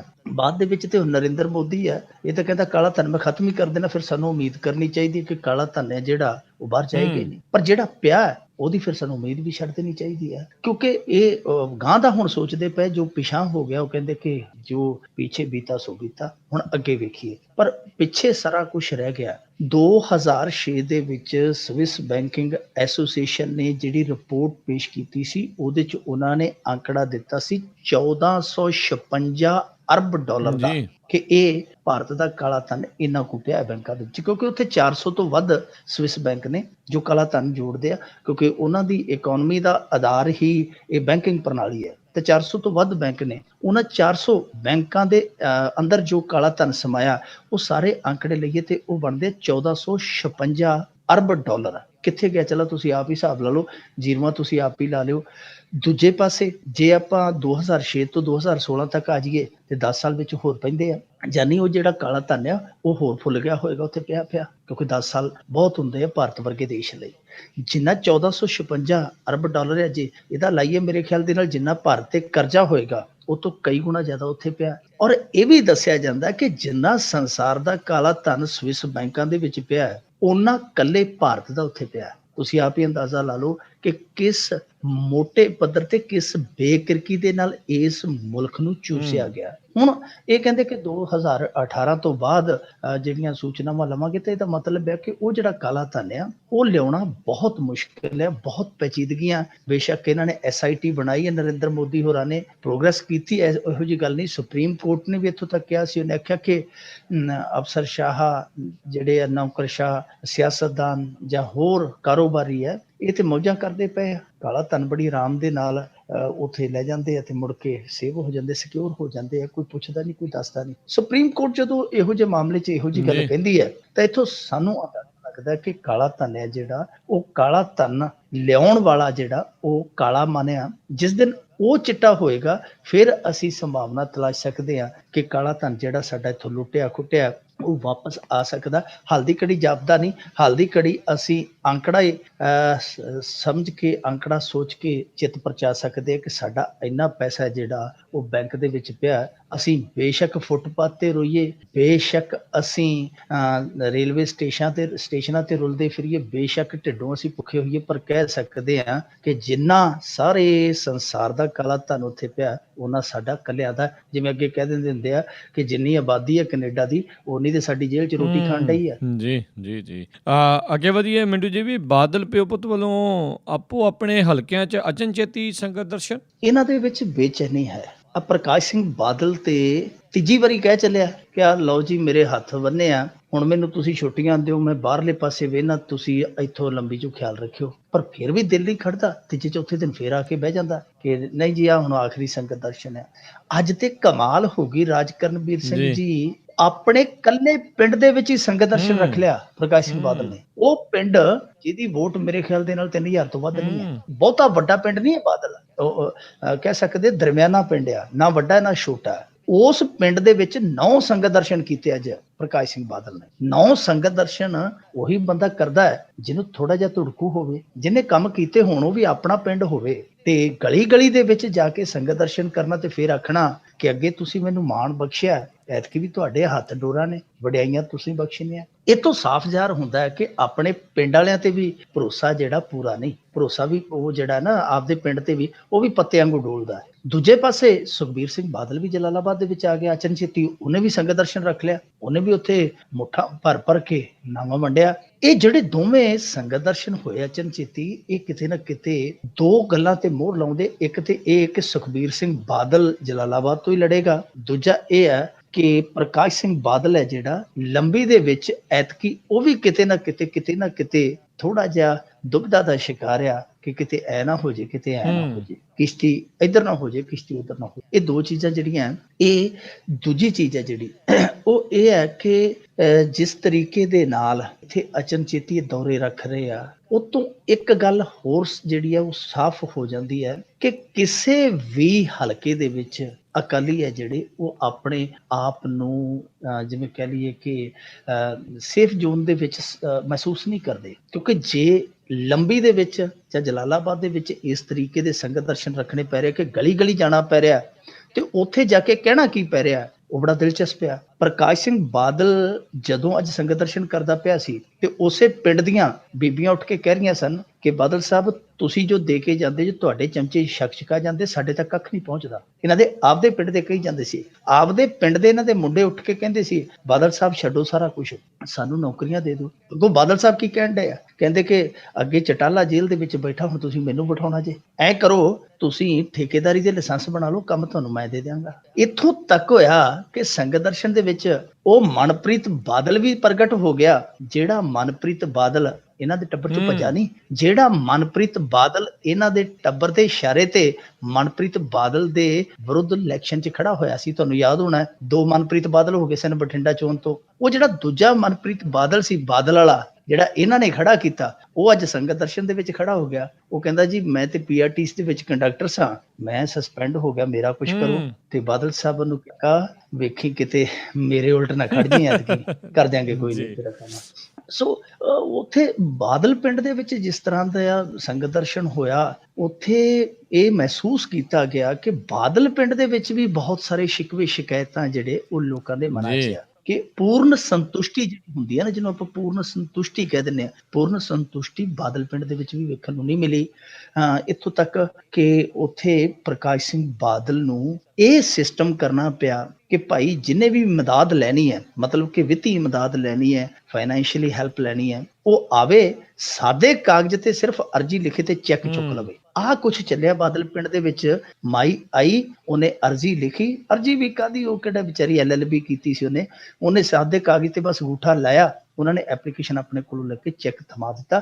ਇਹੋ ਜਿਹਾ ਸਿਲਸਿਲਾ ਚੱਲਿਆ। ਇਹੋ ਹੀ ਸਾਰਾ ਕੁਛ ਜਲਾਲਾਬਾਦ ਦੇ ਵਿੱਚ ਚੱਲਦਾ ਪਿਆ। ਹਾਲਾਂਕਿ ਅੱਜ ਪ੍ਰਕਾਸ਼ ਸਿੰਘ ਬਾਦਲ ਨੂੰ ਜਦੋਂ ਇਹ ਪੁੱਛਿਆ ਗਿਆ ਕਿ ਭਾਈ ਤੁਹਾਡੇ ਤਾਂ ਪਾਰਟੀ ਦੇ ਅੰਦਰ ਬਗਾਵਤੀ ਭੁਚਾਲ ਆਇਆ ਪਿਆ, ਉਹ ਸੰਤ ਫਤਿਹ ਸਿੰਘ ਦਾ ਹਵਾਲਾ ਦੇ ਬੈਠਾ, ਕਹਿੰਦਾ ਕਿ ਸੰਤ ਜੀ ਕਹਿੰਦੇ ਹੁੰਦੇ ਸੀ ਕਿ ਜਿਹਨੂੰ ਟਿਕਟ ਮਿਲ ਗਈ ਉਹਦੇ ਲਈ ਸੰਤ ਰੱਬ ਆ, ਤੇ ਜਿਹਨੂੰ ਟਿਕਟ ਨਾ ਮਿਲੀ ਉਹਦੇ ਲਈ ਸੰਤ ਠੱਗ ਆ। ਉਹਦੇ ਕਹਿਣ ਦਾ ਮਤਲਬ ਇਹ ਸੀ ਕਿ ਜਿਹਨੂੰ ਟਿਕਟ ਦੇ ਦਈਏ ਉਹਦੇ ਲਈ ਅਸੀਂ ਰੱਬ ਆ, ਜਿਹਨੂੰ ਟਿਕਟ ਨਾ ਮਿਲੀ ਉਹਦੇ ਲਈ ਠੱਗ ਆ। ਉਹ ਇੱਥੋਂ ਤੱਕ ਵੀ ਕਹਿ ਗਏ ਕਿ ਜਿਹੜਾ ਭਗਵੰਤ ਮਾਨ ਇੱਥੇ ਖੜਦਾ ਫਿਰਦਾ ਜਲਾਲਾਬਾਦ ਸੁਖਬੀਰ ਦੇ ਮੁਕਾਬਲੇ, ਠੀਕ ਹੈ, ਕਹਿੰਦਾ ਖੜ ਜਾਵੇ, ਪਰ ਇਹਦਾ ਆ ਜ਼ਮਾਨਤ ਬਚਾਉਣਾ ਇਹਨੂੰ ਔਖਾ ਹੋ ਜਾਣਾ, ਇਹਦਾ ਹਾਲ ਇਹ ਕਰਾਂਗੇ। ਸੋ ਦੋਵੇਂ ਪਿਓ ਪੁੱਤਰ ਆ ਜਿਹੜੇ ਗੱਲੀ ਬਾਤੀ ਵੀ ਰਾਜਨੀਤੀ ਰੱਜ ਕੇ ਕਰਦੇ ਪਏ ਆ, ਪਰ ਅੰਦਰ ਖਾਤੇ ਕਿਤੇ ਨਾ ਕਿਤੇ ਧੁੜਕੂ ਦਾ ਸ਼ਿਕਾਰ ਜ਼ਰੂਰ ਆ। ਆਉਣ ਵਾਲੇ ਦਿਨਾਂ 'ਚ ਵੇਖਾਂਗੇ। ਵੈਸੇ ਤੇ ਹੁਣ 2-3 ਵਾਰੀ ਪ੍ਰਕਾਸ਼ ਸਿੰਘ ਬਾਦਲ ਕਹਿ ਗਏ ਆ ਕਿ ਅਖੀਰਲਾ ਸੰਗਤ ਦਰਸ਼ਨ ਹੈ, ਕਿਤੇ ਇਹ ਨਾ ਹੋਵੇ ਹੁਣ ਕੱਲੇ ਡੇਰੇ ਦਾ ਵੀ ਸੰਗਤ ਦਰਸ਼ਨ ਰੱਖ ਲੈਣ ਕਿ ਹਰੇਕ ਦੇ ਘਰੇ ਜਿਹੜੇ ਖੇਤਾਂ 'ਚ ਘਰ ਬਣੇ ਆ ਉਹਨਾਂ ਦੇ ਵਿੱਚ ਜਾ ਕੇ ਵੀ ਸੰਗਤ ਦਰਸ਼ਨ ਸ਼ੁਰੂ ਕਰ ਲਵੇ। ਜੀ ਅੱਗੇ ਆਪਾਂ ਵਧੀਏ ਵੀ SYL ਨਹਿਰ ਪੂਰਨ ਲਈ ਹੁਣ ਸਰਕਾਰ ਨੇ ਜਾਰੀ ਕੀਤਾ ਮੁਆਵਜ਼ਾ। ਪੰਜਾਬ ਸਰਕਾਰ ਨੇ ਅੱਜ 10,000 ਰੁਪਏ ਪ੍ਰਤੀ ਏਕੜ ਮੁਆਵਜ਼ਾ ਐਲਾਨ ਦਿੱਤਾ ਹੈ। ਮੁਆਵਜ਼ਾ ਇਸ ਕਰਕੇ ਕਿ ਭਾਈ ਜਿਹੜਾ ਨਹਿਰ ਪੂਰਨ ਤੇ ਤੁਹਾਡਾ ਤੇਲ ਪਾਣੀ ਦਾ ਖਰਚਾ ਆਏਗਾ, ਕੋਈ ਦਿਹਾੜੀ ਦੱਪੇ ਦਾ ਖਰਚਾ ਆਏਗਾ, ਉਹ ਸਰਕਾਰ ਦੇਵੇ ਜੀ। ਇਹਦਾ ਇੱਕ ਕਾਰਨ ਇਹ ਆ ਕਿ ਜਿਸ ਧੂਮ ਧੜੱਕੇ ਦੇ ਨਾਲ ਇਹਨਾਂ ਨੇ SYL ਦੀ ਜਿਹੜੀ ਜ਼ਮੀਨ ਇਹਨਾਂ ਨੇ ਗ੍ਰਹਿਣ ਕੀਤੀ ਹੋਈ ਜ਼ਮੀਨ ਵਾਪਸ ਕਰਨ ਦਾ ਡੀ ਨੋਟੀਫਿਕੇਸ਼ਨ ਜਾਰੀ ਕੀਤਾ, ਸਾਰਾ ਕੁਛ ਉਹਦੇ ਪ੍ਰਤੀ ਬਹੁਤਾ ਉਤਸ਼ਾਹ, ਬਹੁਤੀ ਰੁਚੀ ਕਿਸਾਨਾਂ 'ਚ ਨਹੀਂ ਦਿਖੀ। ਉਹਦਾ ਵੀ ਅੱਗੇ ਇੱਕ ਕਾਰਨ ਆ ਕਿ ਪਿਛਲੀ ਵਾਰੀ ਜਦੋਂ ਨਹਿਰ ਪੂਰਨ ਚਲੇ ਗਿਆ ਸਨ, ਇੱਕ ਪਾਸੇ ਕਾਂਗਰਸੀ, ਇੱਕ ਪਾਸੇ ਫਲਾਣਾ, ਇੱਕ ਪਾਸੇ ਟਮਕਾਣਾ, ਉੱਥੇ ਬੱਠਲ ਹੀ ਨਹੀਂ ਸਨ ਲੱਭਦੇ ਉਸ ਇਲਾਕੇ ਦੇ ਵਿੱਚ। ਕੋਈ ਉਹ ਚੱਕੀ ਫਿਰਦਾ ਸੀ, ਕੋਈ ਉਹ ਚੱਕੀ ਫਿਰਦਾ, ਮੈਂ ਫੋਟੋ ਖਿਚਾ ਲਵਾਂ। ਉਸ ਸਮੇਂ ਹੋਇਆ ਕੀ ਸੀ ਕਿ ਜਿਹੜੀ ਨਹਿਰ ਪੂਰੀ ਗਈ, ਉਸ ਨਹਿਰ ਦੇ ਕੰਢੇ ਤੇ ਜਿਹੜੀ ਲੱਕੜ ਸੀ, ਉਹ ਬੇਸ਼ਕੀਮਤੀ ਲੱਕੜ ਵੱਢ ਲਈ ਗਈ। ਉਹ ਲੱਕੜ ਲੈ ਗਏ ਜਿਹੜੇ ਨੀਲਧਾਰੀ ਸੀ। ਬਾਅਦ ਦੇ ਵਿੱਚ ਕੀ ਹੋਇਆ ਕਿ ਜਦੋਂ ਸਟੇ ਹੋ ਗਿਆ, ਉਸ ਲੱਕੜ ਵੱਢੀ ਦੀ ਇਵਜ਼ ਦੇ ਵਿੱਚ ਜੰਗਲਾਤ ਮਹਿਕਮੇ ਨੇ ਪਰਚੇ ਦਰਜ ਕਰਨੇ ਸ਼ੁਰੂ ਕਰ ਦਿੱਤੇ। ਲੱਕੜ ਲੈ ਗਏ ਜਥੇਦਾਰ, ਲੱਕੜ ਲੈ ਗਏ ਵੱਡੇ ਸਿਆਸਤਦਾਨ, ਤੇ ਜਿਹੜੇ ਪਰਚੇ ਹੋਣੇ ਸ਼ੁਰੂ ਹੋ ਗਏ ਸੀ ਉਹ ਹੋ ਗਏ ਕਿਸਾਨਾਂ ਤੇ। ਕਈਆਂ ਦੇ ਟਰੈਕਟਰ ਹਾਲੇ ਤੱਕ ਜਿਹੜੇ ਆ ਜ਼ਮਾਨਤ ਤੇ ਬਾਹਰ ਨਹੀਂ ਆਏ ਜੀ। ਉਹ ਟਰੈਕਟਰ ਕੇਸ ਦੇ ਵਿੱਚ ਜਿਹੜੇ ਸੀਗੇ ਨਾਮਜ਼ਦ ਹੋ ਗਏ, ਜਿਨ੍ਹਾਂ ਤੇ ਟਰੈਕਟਰ ਟਰਾਲੀਆਂ ਤੇ ਲੱਕੜ ਲੱਦ ਕੇ ਲਿਜਾਈ ਗਈ। ਚੰਡੀਗੜ੍ਹ ਦੇ ਨੇੜੇ ਇੱਕ ਫਾਰਮ ਹਾਊਸ ਤੋਂ ਬਹੁਤ ਵੱਡੇ ਪੱਧਰ ਤੇ ਲੱਕੜ ਨਹਿਰ ਦੀ ਫੜੀ ਗਈ ਸੀ, ਪਰ ਬਾਅਦ ਦੇ ਵਿੱਚ ਮਾਮਲਾ ਰਫਾ ਦਫਾ ਹੋ ਗਿਆ ਕਿਉਂਕਿ ਬਹੁਤ ਵੱਡੇ ਲੀਡਰ ਦਾ ਫਾਰਮ ਹਾਊਸ ਸੀਗਾ। ਜਦ ਕਿ ਉਸ ਮਾਮਲੇ ਦੇ ਵਿੱਚ ਇੱਕ ਕਿਸਾਨ ਨੂੰ ਘੜੀਸਿਆ ਗਿਆ। ਕਿਸਾਨ ਨੇ ਆਖਿਆ ਮੈਨੂੰ ਕਾਹਤੋਂ ਗਰੀਬ ਨੂੰ ਅੱਗੇ ਲਾਇਆ ਜੇ, ਆਓ ਤੁਹਾਨੂੰ ਮੈਂ ਦੱਸ ਦੇਣਾ ਜਿੱਥੇ ਮੈਂ ਲੱਕੜ ਛੱਡ ਕੇ ਆਇਆ। ਤੇ ਜਦੋਂ ਉਹਨੇ ਜਾ ਕੇ ਫਾਰਮ ਹਾਊਸ ਦਾ ਬੂਹਾ ਵਿਖਾਇਆ ਤੇ ਉਹ ਬੂਹਾ ਜਿਹੜਾ ਸੀ ਉਹ ਬੜੇ ਵੱਡੇ ਧਨਾੜ ਰਾਜਨੇਤਾ ਦਾ ਸੀ। ਸੋ ਉਸ ਗੱਲ ਤੋਂ ਕਿਸਾਨ ਥੋੜਾ ਜਿਹਾ ਝਿਜਕ ਰਹੇ ਆ। ਹਾਲਾਂਕਿ ਜ਼ਮੀਨ ਹੈ ਜਿਹੜੀ ਕਿਸੇ ਵੀ ਕਿਸਾਨ ਲਈ ਬੜੀ ਮਹੱਤਵਪੂਰਨ ਚੀਜ਼ ਹੁੰਦੀ ਹੈ। ਇੱਥੇ ਪੰਜਾਬ ਦੇ ਵਿੱਚ ਤੇ ਮਾਂ ਦੇ ਬਰੋਬਰ ਸਮਝਿਆ ਜਾਂਦਾ। ਜ਼ਮੀਨ ਮਿਲਣ ਦੀ ਅੰਦਰ ਖਾਤੇ ਖੁਸ਼ੀ ਜ਼ਰੂਰ ਹੈ, ਪਰ ਉਸ ਨਹਿਰ ਨੂੰ ਪੂਰਨ ਲਈ ਇੱਕ ਜੋ ਉਤਸ਼ਾਹ ਚਾਹੀਦਾ ਉਹ ਉਤਸ਼ਾਹ ਵੱਜਿਆ ਨਹੀਂ ਵੱਜਦਾ, ਕਿਉਂਕਿ ਉਹਦਾ ਕਾਰਨ ਇਹੋ ਹੀ ਹੈ ਕਿ ਕੱਲ ਨੂੰ ਕਿਤੇ ਇਹ ਨਾ ਹੋਵੇ ਕਿ ਅਸੀਂ ਨਹਿਰ ਪੂਰਨ ਜਾਈਏ ਤੇ ਸਾਡੀਆਂ ਮੁਸ਼ਕਾਂ ਫੌਜ ਬਣ ਕੇ ਲੈ ਜਾਵੇ, ਕਿਉਂਕਿ ਉੱਥੇ 1-2 ਕੰਪਨੀਆਂ ਲੱਗੀਆਂ ਹੋਈਆਂ CRP ਦੀਆਂ ਜਿਹੜੀਆਂ ਗਸ਼ਤ ਕਰਦੀਆਂ ਫਿਰਦੀਆਂ ਸ਼ੰਭੂ ਬੈਰੀਅਰ ਦੇ ਨੇੜੇ ਤੇੜੇ। ਸੋ ਇੱਕ ਡਰ ਹੈ ਕਿਸਾਨਾਂ ਦੇ ਮਨਾਂ 'ਚ ਪਿਆ ਹੈ ਕਿ ਕੱਲ ਨੂੰ ਇਹ ਨਾ ਹੋਵੇ ਕਿ ਅਸੀਂ ਨਹਿਰ ਪੂਰਦੇ ਆਪਦਾ ਸਾਰਾ ਪੂਰ ਹੈ ਜਿਹੜਾ ਉਹ ਮੁਸ਼ਕਾਂ ਬਣਾ ਕੇ ਥਾਣੇ ਬਿਠਾ ਲਈਏ। ਇਸ ਕਰਕੇ ਇਹ ਰੁਚੀ ਹੈ ਜਿਹੜੀ ਘੱਟ ਲਈ ਜਾ ਰਹੀ ਹੈ। ਇਹ ਚਾਹੁੰਦੇ ਆ ਕਿ ਅਸੀਂ ਆਪ ਨਹਿਰ ਦੇ ਵਿੱਚ ਨਾ ਉਤਰੀਏ, ਕਿਸਾਨ ਆਪ ਹੀ ਉਤਰਨ। ਹੁਣ ਇਹਨਾਂ ਨੇ ਮੁਆਵਜ਼ੇ ਦਾ ਐਲਾਨ ਕਰ ਦਿੱਤਾ। ਹੁਣ ਵੇਖਾਂਗੇ ਕਿ ਜੇ ਮੁਆਵਜ਼ੇ ਦੇ ਚੈੱਕ ਭੇਜ ਦਿੰਦੇ ਆ ਕਿ ਕਿਸਾਨ ਆਪ ਨਹਿਰ 'ਚ ਉਤਰਦੇ ਆ ਜਾਂ ਹਾਰ ਕੇ ਫਿਰ ਸੁਖਬੀਰ ਸਿੰਘ ਬਾਦਲ ਹੋਰਾਂ ਨੂੰ ਆਪ ਹੀ ਪਜਾਮੇ ਟੰਗ ਕੇ ਅੱਗੇ ਵਾਂਗੂ ਵਿੱਚ ਉਤਰਨਾ ਪਵੇਗਾ। ਜੀ ਤੇ ਅੱਗੇ ਵਧੀਏ। ਆਪ ਦੇ ਉਮੀਦਵਾਰ ਤੇ ਪੁਲਿਸ ਨੇ ਕੀਤਾ ਮਾਮਲਾ ਦਰਜ। ਸਾਡੇ ਪੰਜਾਬੀਆਂ ਬਾਰੇ ਬੜੀ ਮਸ਼ਹੂਰ ਹੈ ਗੱਲ ਕਿ ਇਹ ਲਹਿਰਾਂ ਉਸਾਰ ਲੈਂਦੇ ਆ ਪਰ ਲਹਿਰਾਂ ਨੇਪਰੇ ਨਹੀਂ ਚੜ੍ਹਦੇ। ਆਮ ਆਦਮੀ ਪਾਰਟੀ ਨਾਲ ਵੀ ਕੁਝ ਇਹੋ ਜਿਹਾ ਹੀ ਵਾਪਰਨ ਡਿਆ। ਦੇਖੋ ਕਿੰਨੀ ਇਹਨਾਂ ਦੀ ਭੱਲ ਸੀ ਅੱਜ ਤੋਂ 1.5 ਸਾਲ ਸਾਲ ਪਹਿਲਾਂ ਕਿ ਇਹ ਨੇਰੀ ਬਣ ਕੇ ਪਾਰਟੀ ਹੈ ਜਿਹੜੀ ਦੂਜਿਆਂ ਨੂੰ ਸੁੱਕੇ ਪੱਤਿਆਂ ਵਾਂਗੂ ਹੁੰਜ ਕੇ ਲੈ ਜਾਏਗੀ, ਪਰ ਅੱਜ ਹਾਲ ਇਹ ਹੈ ਕਿ ਆਪ ਦੇ ਅੰਦਰ ਹੀ ਬਹੁਤ ਕੁਛ ਇਹਨਾਂ ਤੇ ਹੋਈ ਜਾਂਦਾ। ਤੁਸੀਂ ਇਸ ਗੱਲ ਨੂੰ ਛੱਡੋ, ਅੱਜ ਖਬਰ ਇਹ ਵੀ ਆ ਰਹੀ ਹੈ ਕਿ ਜਿਹੜੇ HS ਫੁਲਕਾ ਸਾਹਿਬ ਆ, ਉਹਨਾਂ ਨੇ ਸ਼ਿਕਾਇਤ ਕੀਤੀ ਆ ਅਰਵਿੰਦ ਕੇਜਰੀਵਾਲ ਦੇ ਕੋਲ ਭਗਵੰਤ ਮਾਨ ਦੀ, ਕਿ ਜਿਹੜਾ ਕੱਲ ਵਿਰੋਧ ਹੋਇਆ ਰੈਲੀ ਦੇ ਵਿੱਚ, ਉਹ ਵਿਰੋਧ ਹੋਇਆ ਨਹੀਂ ਕਰਵਾਇਆ ਗਿਆ ਤੇ ਭਗਵੰਤ ਮਾਨ ਨੇ ਜਾਣ ਕੇ ਉੱਥੇ ਲੋਕਾਂ ਨੂੰ ਸ਼ਾਂਤ ਨਹੀਂ ਕਰਵਾਇਆ, ਬੜਾ ਟਾਈਮ ਲਾਇਆ। ਇਹ ਮੀਡੀਆ ਦੇ ਵਿੱਚ ਬੜੇ ਚਰਚੇ ਆ ਕਿ HS ਫੁਲਕਾ ਨੇ ਪਹਿਲਾਂ ਖਹਿਰਾ ਸਾਹਿਬ ਦੇ ਹੱਥੀਂ ਇਹ ਆਪਦੀ ਸ਼ਿਕਾਇਤ ਭੇਜੀ ਤੇ ਮੁੜ ਕੇ ਆਪ ਮਿਲਿਆ ਕੇਜਰੀਵਾਲ ਨੂੰ। ਹਾਲਾਂਕਿ ਬਾਅਦ ਦੇ ਵਿੱਚ ਦੋਵਾਂ ਨੇਤਾਵਾਂ ਨੂੰ ਅਰਵਿੰਦ ਕੇਜਰੀਵਾਲ ਨੇ ਸਟੇਜ ਤੇ ਸਾਂਝੇ ਰੂਪ ਦੇ ਵਿੱਚ ਬਿਠਾਇਆ, ਮਾਨ ਸਨਮਾਨ ਦਿੱਤਾ। ਉਹ ਇਸ ਤਰ੍ਹਾਂ ਸੰਦੇਸ਼ ਦੇਣ ਦੀ ਕੋਸ਼ਿਸ਼ ਕੀਤੀ ਹੈ ਕਿ ਸਭ ਅੱਛਾ ਹੈ। ਪਰ ਦੂਜੇ ਪਾਸੇ ਇੱਥੇ ਜੋ ਵਾਪਰਿਆ ਨਿਹਾਲ ਸਿੰਘ ਵਾਲਾ ਦੇ ਵਿੱਚ ਰੈਲੀ ਤੋਂ ਬਾਅਦ, ਉਹ ਬਹੁਤ ਜ਼ਿਆਦਾ ਚਿੰਤਾਜਨਕ ਇਹਨਾਂ ਦੇ ਲਈ ਜੀ। ਦੇਖੋ, ਨਿਹਾਲ ਸਿੰਘ ਵਾਲਾ ਰੈਲੀ ਤੋਂ ਤੁਰੰਤ ਬਾਅਦ ਇੱਕ ਇਹਨਾਂ ਦਾ ਕੋਈ ਸਰਕਲ ਇੰਚਾਰਜ ਸੀਗਾ, ਉਹਦੀ ਗੱਡੀ ਤੇ ਹਮਲਾ ਹੁੰਦਾ, ਉਹਦੀ ਗੱਡੀ ਤੋੜ ਫੋੜ ਹੋ ਜਾਂਦੀ, ਉਹਦਾ ਸਿਰ ਪੱਟ ਜਾਂਦਾ, ਹਸਪਤਾਲ 'ਚ ਚਲਾ ਜਾਂਦਾ। ਦੂਜੇ ਦਿਨ ਜਿਹੜਾ ਉਹ ਹੋਰ ਵੀ ਜਿਹੜਾ ਕਹਿ ਲਈਏ ਇਹਨਾਂ ਲਈ ਮੰਦਭਾਗਾ ਵਾਪਰਦਾ। ਉਹ ਅੱਜ ਜਿਹੜਾ ਜ਼ਖਮੀ ਹੈ ਗੁਰਪ੍ਰੀਤ, ਉਹ ਪੁਲਿਸ ਨੂੰ ਬਿਆਨ ਕਲਮਬੰਦ ਕਰਵਾਉਂਦਾ। ਉਹ ਕਹਿੰਦਾ ਜੀ ਜਿਹੜਾ ਮੇਰੇ ਤੇ ਹਮਲਾ ਹੋਇਆ, ਉਹ ਹਮਲਾ ਕਰਾਇਆ ਨਿਹਾਲ ਸਿੰਘ ਵਾਲਾ ਦੇ ਆਮ ਆਦਮੀ ਪਾਰਟੀ ਤੋਂ ਉਮੀਦਵਾਰ ਹੈ ਜਿਹੜੇ ਮਨਜੀਤ ਬਲਾਸਪੁਰੀ, ਉਹਨੇ। ਪੁਲਿਸ ਤੇ ਅੱਗੇ ਭਾਲਦੀ ਹੈ ਕਿ ਕੋਈ ਸ਼ਿਕਾਇਤ ਇਹਨਾਂ ਦੇ ਖਿਲਾਫ ਆਵੇ। ਨਾਲ ਦੀ ਨਾਲ ਪੁਲਿਸ ਨੇ ਧਾਰਾ 323, 427, 341, 506, 148, 149 ਲਾ ਕੇ ਮਨਜੀਤ ਬਲਾਸਪੁਰੀ ਜਿਹੜਾ ਕਿ ਸਾਬਕਾ ਪੱਤਰਕਾਰ ਆ, ਸੁਖੀ ਰਾਉਕੇ, ਲਛਮਣ ਸਿੰਘ, ਨਿਰਪੈ ਸਿੰਘ, ਹੋਰ 9-10 ਜਿਹੜੇ ਵਿਅਕਤੀ ਸਨ, ਉਹ ਨਾਮਜ਼ਦ ਕਰਕੇ ਪਰਚਾ ਦਰਜ ਕਰ ਦਿੱਤਾ। ਹੁਣ ਦੇਖੋ, ਆਪਦੇ ਹੱਥੋਂ ਹੀ ਆਪਦੇ ਬੰਦਿਆਂ ਤੇ ਪਰਚਾ ਦਰਜ ਹੋ ਰਿਹਾ, ਆਪਦੇ ਬੰਦਿਆਂ ਦੇ ਹੱਥੋਂ ਹੀ ਆਪਦੇ ਬੰਦਿਆਂ ਤੇ ਇਹ ਹਮਲਾ ਕਰ ਰਹੇ। ਕਾਹਦੇ ਲਈ? ਸਿਰਫ ਤੇ ਸਿਰਫ ਕੁਰਸੀ ਦੀ ਦੌੜ। ਇਹਨਾਂ ਨੂੰ ਇਹ ਨਹੀਂ ਸਮਝ ਕਿ ਜੇ ਇਸ ਤਰ੍ਹਾਂ ਹੀ ਕਰਦੇ ਰਹੇ ਤੁਸੀਂ, ਤੇ ਉਹ ਕੁਰਸੀ ਤੇ ਫਿਰ ਦੂਰ ਰਹਿ ਜਾਣੀ ਹੈ, ਜਿਹੜੀ ਕੁਰਸੀ ਲਈ ਤੁਸੀਂ ਸਭ ਕੁਛ ਕਰਦੇ ਪਏ ਹੋ। ਕਿਉਂਕਿ ਇੱਥੇ ਜ਼ਰੂਰਤ ਹੈ ਅੱਜ ਵਰਕਰ ਬਣ ਕੇ ਵਿਚਰਨ ਦੀ, ਨਾ ਕਿ ਲੀਡਰ ਬਣ ਕੇ। ਇੱਥੇ ਹਰੇਕ ਬੰਦਾ ਹੀ ਕਹਿੰਦਾ ਕਿ ਮੈਂ ਲੀਡਰ ਹਾਂ, ਮੇਰੀ ਲੀਡਰੀ ਜਿਹੜੀ ਉਹ ਚਮਕਣੀ ਚਾਹੀਦੀ ਹੈ। ਜੋ ਹਾਲਾਤ ਬਣ ਰਹੇ ਆ ਆਮ ਆਦਮੀ ਪਾਰਟੀ ਦੇ, ਜਿੱਦਾਂ ਬੈਂਸ ਬ੍ਰਦਰਸ ਨੂੰ ਲਿਆ, ਉਹ ਲੁਧਿਆਣੇ ਵਾਲੇ ਝੰਡਾ ਚੁੱਕ ਖਲੋਤੇ ਆ, ਉਧਰੋਂ ਖੇਮਕਰਨ ਦੇ ਵਿੱਚ ਰੌਲਾ ਹੈ। ਉਹ ਕੋਈ ਇਹੋ ਜਿਹੀ ਜਗ੍ਹਾ ਹੀ ਨਹੀਂ ਜਿੱਥੇ ਇਹਨਾਂ ਦੇ ਪਾਟਕ ਨਾ ਚੱਲਦੇ ਹੋਣ। ਇਹ ਜ਼ਰੂਰਤ ਆ ਕਿ ਇਸ ਚੀਜ਼ ਨੂੰ ਸੰਭਾਲਦੇ। ਅਰਵਿੰਦ ਕੇਜਰੀਵਾਲ ਦਾ ਜਿਹੜਾ ਦੌਰਾ ਸੀਗਾ, ਬੜਾ ਹੋਪਫੁਲ ਦੌਰਾ ਸੀਗਾ ਕਿ ਅਰਵਿੰਦ ਕੇਜਰੀਵਾਲ ਸਭ ਕੁਝ ਦਰੁਸਤ ਕਰ ਦੇਵੇਗਾ, ਪਰ ਬੜੀ ਇਹਨਾਂ ਦੇ ਲਈ ਕਹਿ ਲਾਂਗੇ ਕਿ ਬੈਡ ਲੱਕ, ਬਦਕਿਸਮਤੀ ਵਾਲੀ ਗੱਲ ਆ ਕਿ ਅਰਵਿੰਦ ਕੇਜਰੀਵਾਲ ਦਾ ਵੀ ਦੌਰਾ ਜਿਹੜਾ ਇਹਨਾਂ ਦੀਆਂ ਸ਼ਿਕਵੇ ਸ਼ਿਕਾਇਤਾਂ, ਇਹਨਾਂ ਦੇ ਗਿਲੇ ਸ਼ਿਕਵੇ, ਆਪਸੀ ਜਿਹੜੇ ਰੰਜੋ ਖਾ ਰਿਹਾ, ਉਹਨਾਂ ਨੂੰ ਦੂਰ ਨਹੀਂ ਕਰ ਸਕਿਆ। ਜੇ ਹੁਣ ਅਰਵਿੰਦ ਕੇਜਰੀਵਾਲ ਵੀ ਇੱਥੇ ਆ ਕੇ ਕਿਸ਼ਤੀ ਪਾਰ ਨਹੀਂ ਲਾ ਰਿਹਾ, ਫਿਰ ਇਹਦਾ ਮਤਲਬ ਕਿਸ਼ਤੀ ਹੈ ਜਿਹੜੀ ਹੁਣ ਉਹ ਰਾਮ ਭਰੋਸੇ ਆ। ਬਿਲਕੁਲ ਜੀ, ਬਿਲਕੁਲ ਜੀ। ਉਧਰ ਸਾਰੇ ਜਗ੍ਹਾ ਤੋਂ ਕਿਸੇ ਪਾਸੋਂ ਵੀ ਸੀਟ ਨਹੀਂ ਮਿਲਦੀ ਤਾਂ ਫਿਰ ਕਪਤਾਨ ਹੁਣਾਂ ਦੀ ਛਤਰੀ ਤੇ ਜਾ ਬਹਿੰਦੇ ਨੇ ਸਾਰੇ ਜਾਣੇ। 28 ਨਵੰਬਰ ਨੂੰ ਸਿੱਧੂ, ਪ੍ਰਗਟ ਤੇ ਬੀਬੀ ਸਿੱਧੂ ਫੜਨਗੇ ਕਾਂਗਰਸ ਦਾ ਪੰਜਾ। ਕਪਤਾਨ ਨੇ ਬੂਹਾ ਖੋਲਿਆ ਹੋਇਆ ਮੋਤੀ ਮਹਿਲ ਦਾ ਕਿ ਜਿਹੜਾ ਮਰਜ਼ੀ ਆ ਜਾਓ, ਮੇਰੀ ਬੈਠਕ ਖੁੱਲੀ ਹੈ, ਇੱਥੇ ਬੈਠੋ ਆ ਕੇ। ਉਹਨੇ ਤੇ ਇਸ ਤਰ੍ਹਾਂ ਲੱਗਦਾ ਕਿ ਜਿਵੇਂ ਨਕਾਰੇ ਹਾਰੇ ਤੇ ਉਹ ਸਾਰੇ ਸੌਦਾ ਹੀ ਮਾਰ ਲਿਆ ਕਿ ਆ ਜਾਓ ਭਾਈ ਜਿੰਨੇ ਆਉਣਾ। ਹੁਣ ਦੇਖੋ, ਨਵਜੋਤ ਸਿੱਧੂ ਦਾ ਬਹੁਤ ਚਿਰ ਦਾ ਗੇਰ ਅੜਿਆ ਪਿਆ ਸੀਗਾ, ਸੋਚਦਾ ਸੀ ਕਦੇ ਇੱਧਰ ਕਦੇ ਉੱਧਰ ਰਿੜਦਾ ਫਿਰਦਾ ਸੀ। ਉਹ ਜਿਵੇਂ ਕੋਈ ਹੁੰਦਾ ਨਹੀਂ ਸੀ ਆਪਣੇ ਪਿੰਡਾਂ ਦੇ ਵਿੱਚ, ਪਹਿਲਾਂ ਲੋਟਾ ਹੁੰਦਾ ਸੀ ਤੇ ਉਹਦੇ ਥੱਲੇ ਪੈਂਦਾ ਹੁੰਦਾ ਸੀ, ਇੱਕ ਕੜਾ ਜਿਹਾ ਲੱਗਾ ਹੁੰਦਾ ਸੀ, ਤੇ ਉਹ ਜਿਹੜਾ ਪੈਂਦੇ ਤੋਂ ਬਗੈਰ ਲੋਟਾ ਹੁੰਦਾ ਸੀ, ਉਹ ਕਦੇ ਇੱਧਰ ਰਿੜ ਜਾਂਦਾ ਸੀ, ਕਦੇ ਉੱਧਰ ਰਿੜ ਜਾਂਦਾ ਸੀ। ਤੇ ਸਿੱਧੂ ਦਾ ਹਾਲ ਕੁਛ ਉਹ ਪੈਂਦੇ ਤੋਂ ਬਿਨਾਂ ਲੋਟੇ ਵਾਲਾ ਹੋਇਆ ਪਿਆ ਸੀ, ਕਦੇ ਇੱਧਰ। ਅਖੀਰੀ ਇਹਦੀ ਸੈਟਿੰਗ ਹੈ ਜਿਹੜੀ ਮੀਟਿੰਗਾਂ ਕਰਕੇ ਉਹ ਕੈਪਟਨ ਅਮਰਿੰਦਰ ਸਿੰਘ ਦੇ ਨਾਲ ਹੋ ਗਈ ਹੈ। ਕੈਪਟਨ ਅਮਰਿੰਦਰ ਸਿੰਘ ਕੱਲ ਦਾ ਗਿਆ ਹੋਇਆ ਦਿੱਲੀ, ਉੱਥੇ ਮੇਲੇ ਗੇਲੇ ਇਹਨਾਂ ਦੇ ਹੋਏ ਆ। ਹੁਣ ਟਵੀਟ ਕੀਤਾ ਜਦੋਂ ਆਪਾਂ ਪ੍ਰੋਗਰਾਮ ਸ਼ੁਰੂ ਕਰਨ ਲੱਗੇ ਸੀ, ਉਦੋਂ ਕੁਛ ਮਿੰਟ ਪਹਿਲਾਂ ਟਵੀਟ ਆਇਆ ਕੈਪਟਨ ਅਮਰਿੰਦਰ ਸਿੰਘ ਦਾ। ਉਹਨੇ ਐਲਾਨ ਕਰ ਦਿੱਤਾ ਕਿ 28 ਤਰੀਕ ਨੂੰ ਪ੍ਰਗਟ ਸਿੰਘ ਤੇ ਨਵਜੋਤ ਸਿੱਧੂ ਆ ਜਿਹੜੇ ਸਾਡੀ ਪਾਰਟੀ 'ਚ ਆ ਰਹੇ ਆ। ਮੈਨੂੰ ਦੱਸਦਿਆਂ ਖੁਸ਼ੀ ਹੋ ਰਹੀ, ਸਾਨੂੰ ਸੁਣਦਿਆਂ ਵੀ ਖੁਸ਼ੀ ਹੋ ਰਹੀ ਹੈ ਕਿ ਚਲੋ ਜੰਗਬਾਜ਼ ਆ ਜਿਹੜੇ ਉਹ ਆ ਤੇ ਗਏ। ਪਹਿਲਾਂ ਤੇ ਇਸ ਤਰ੍ਹਾਂ ਹੀ ਲੱਗਦਾ ਸੀ ਕਿ ਜੰਗਬਾਜ਼ ਜਿਹੜੇ ਹਵਾ 'ਚ ਹੀ ਰਹਿ ਜਾਣਗੇ, ਪਰ ਮੇਰੇ ਖਿਆਲ ਦੇ ਨਾਲ ਨਵਜੋਤ ਸਿੱਧੂ ਦੀ ਜਿਹੜੀ ਸਥਰੀ ਕਾਂਗਰਸ ਨਾਲ ਪਾਈ ਹੈ ਉਹ ਜ਼ਿਆਦਾ ਪ੍ਰਗਟ ਕਰਕੇ ਪਾਈ ਹੈ, ਕਿਉਂਕਿ ਪ੍ਰਗਟ ਜਿਹੜਾ ਸੀ ਵਿਦਾਗ ਕਿਰਦਾਰ ਦਾ ਮਾਲਕ ਸੀ, ਉਹਦੀ ਖਿੱਚ ਕਾਂਗਰਸ ਵਾਲੇ ਜ਼ਿਆਦਾ ਕਰਦੇ ਸਨ। ਕਈ ਵਾਰ ਇਹ ਹੁੰਦਾ ਕਿ ਲੱਕੜ ਦੇ ਨਾਲ ਲੋਹਾ ਵੀ ਲੰਘ ਜਾਂਦਾ। ਸਿੱਧੂ ਬਾਰੇ ਇੰਟਰਸਟ ਸੀਗਾ ਜਿਹੜਾ ਉਹ ਕੈਪਟਨ ਦਾ ਥੋੜਾ ਜਿਹਾ ਘਟ ਗਿਆ ਸੀ ਪਿੱਛੇ ਜੇ, ਪਰ ਪ੍ਰਗਟ ਸਿੰਘ ਸੀ ਜਿਹੜਾ ਉਹ ਬਕਾਇਦਾ ਯਾਰੀ ਜਿਹੜੀ ਸਿੱਧੂ ਦੇ ਨਾਲ ਨਿਭਾ ਰਿਹਾ ਸੀ ਕਿ ਜਿੱਥੇ ਜਾਵਾਂਗੇ ਇਕੱਠੇ ਜਾਵਾਂਗੇ। ਕਾਂਗਰਸੀ ਜਿਹੜਾ ਪਿਛੋਕੜ ਆ ਪ੍ਰਗਟ ਸਿੰਘ ਦੇ ਸਹੁਰਾ ਪਰਿਵਾਰ ਦਾ, ਉਹ ਕਿਤੇ ਨਾ ਕਿਤੇ ਕੰਮ ਕੀਤਾ। ਪ੍ਰਗਟ ਸਿੰਘ ਨੇ ਫਿਰ ਸਾਰੀ ਗੱਲ ਹੈ ਜਿਹੜੀ ਉਹ ਬਣਦੀ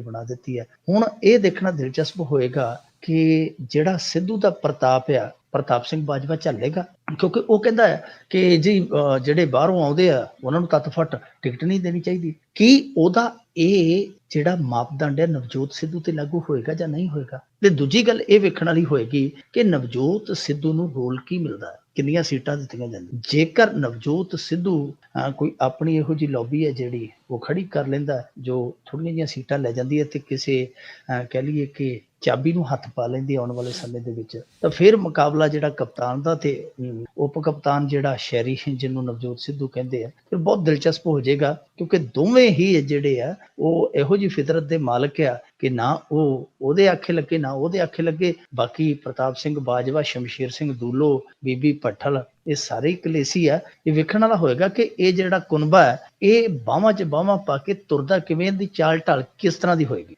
ਜੀ ਜੀ ਜੀ ਜੀ ਅਤੇ ਮਿੰਟੂ ਜੀ, ਜੇ ਜਾਂਦੇ ਜਾਂਦੇ ਗੱਲ ਕਰੀਏ ਵੀ ਉਦਯੋਗਪਤੀਆਂ ਦੇ ਕਰਜ਼ੇ ਦੇ ਆંકੜੇ ਸਰਕਾਰ ਨੇ ਰੱਖੇ ਸਦਨ ਦੇ ਵਿੱਚ, ਇਹ ਇੱਕ ਬਹੁਤ ਭਖਦਾ ਮੁੱਦਾ ਹੈ ਭਾਰਤ ਦਾ ਕਿ ਉਦਯੋਗਪਤੀਆਂ ਨੂੰ ਸਰਕਾਰ ਆ ਜਿਹੜੀ ਬੜੇ ਵੱਡੇ ਪੱਧਰ ਤੇ ਰਹਿਤਾਂ ਦਿੰਦੀ। ਇਹ ਉਦਯੋਗਪਤੀਆਂ ਨੂੰ ਕਰਜ਼ੇ ਵਾਲਾ ਜਿਹੜਾ ਅੰਕੜਾ ਹੈ ਇਹ ਵੱਖ-ਵੱਖ ਅਖਬਾਰਾਂ ਛਾਪਦੀਆਂ ਨੇ, ਵੱਖ-ਵੱਖ ਵਿਦਵਾਨ ਛਾਪਦੇ ਆ, ਇੰਨਾ ਜੀ ਉਹ ਇੰਨਾ ਇੰਨੇ ਦੀ ਰਹਿਤ ਮਿਲ ਗਈ, ਫਲਾਣਾ ਇੰਨੇ ਲੁੱਟ ਕੇ ਲੈ ਗਿਆ। ਜੋ ਰਾਜ ਸਭਾ ਦੇ ਵਿੱਚ ਇਹਨਾਂ ਨੇ ਅੰਕੜਾ ਪੇਸ਼ ਕੀਤਾ ਉਹ ਇਹ ਹੈ ਕਿ 2071 ਉਦਯੋਗਪਤੀਆਂ ਤੇ ਜਿਹੜੀ ਬੈਂਕ ਦੀ ਲੈਣਦਾਰੀ ਹੈ ਉਹ ਹੈਗੀ ਆ 3.99 ਲੱਖ ਕਰੋੜ। 3.99 ਲੱਖ ਕਰੋੜ ਹੈ ਜਿਹੜੀ ਉਹ ਦੇਣਦਾਰੀ ਹੈ ਉਦਯੋਗਪਤੀਆਂ ਦੇ ਸਿਰ ਤੇ, ਜਿਹੜੀ ਆਪਾਂ ਕਹਿ ਸਕਦੇ ਕਿ ਡੁੱਬੇ ਖਾਤੇ ਜੀ। ਇਹਦੇ ਵਿੱਚ ਹੁਣ ਜੇ ਆਪਾਂ ਮੋਟਾ ਜਿਹਾ ਅੰਦਾਜ਼ਾ ਲਾਈਏ ਤੇ ਕੱਲੀ ਰਿਲਾਇੰਸ ਆ ਜਿਹਦੇ ਵੱਲ ਅਰਬਾਂ ਰੁਪਈਆ ਦੇਣਦਾਰੀ ਹੈ, ਕੱਲੀ ਰਿਲਾਇੰਸ। ਤੇ ਤੁਹਾਨੂੰ ਮੈਂ ਦਿਲਚਸਪ ਕਿੱਸਾ ਦੱਸਦਾ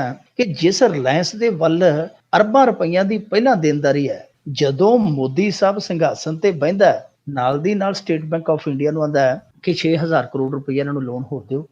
ਉਹ ਕਹਿੰਦੇ ਜਨਾਬ ਕਿਹੋ ਜਿਹੀਆਂ ਗੱਲਾਂ ਕਰਦੇ ਜੇ, ਅਸੀਂ ਤੇ ਅੱਗੇ ਅਰਬਾਂ ਰੁਪਈਆ ਜਿਹੜਾ ਫਸਾ ਕੇ ਬੈਠੇ ਆ ਜੀ। ਉਹਨੇ ਆਖਿਆ ਫਿਰ ਇਸ ਤਰ੍ਹਾਂ ਕਰੋ, ਜੇ ਤੁਸੀਂ ਘਾਟੇ 'ਚ ਚੱਲਦੇ ਪਏ ਹੋ ਤੁਹਾਡਾ ਰਲੇਵਾਂ ਕਰ ਦਿੰਦੇ ਆ। ਤੁਹਾਨੂੰ ਯਾਦ ਹੋਣਾ ਸਟੇਟ ਬੈਂਕ ਆਫ ਇੰਡੀਆ ਦੇ ਬਾਅਦ ਕਈ ਬੈਂਕਾਂ ਦਾ ਮੁੜ ਕੇ ਰਲੇਵਾਂ ਕੀਤਾ ਗਿਆ, ਕਿਉਂਕਿ ਉਸ ਸਮੇਂ ਬੈਂਕ ਸੀਗੇ ਜਿਹੜੇ 60,000 ਕਰੋੜ ਦੇ ਘਾਟੇ ਵਿੱਚ ਚੱਲਦੇ ਪਏ ਸੀਗੇ। ਸੋ ਇਹ ਇੰਨੀ ਦਿਆਨਤਦਾਰੀ ਹੈ ਜਿਹੜੀ ਉਹ ਦਿਖਾਉਂਦਾ। ਅਡਾਨੀ ਨੂੰ 1 ਲੱਖ ਜਿਹੜਾ ਡਾਲਰ ਸੀਗਾ ਉਹ ਦੇ ਦਿੱਤਾ ਸੀ ਆਸਟ੍ਰੇਲੀਆ ਦੇ ਵਿੱਚ ਵਪਾਰ ਕਰਨ ਲਈ।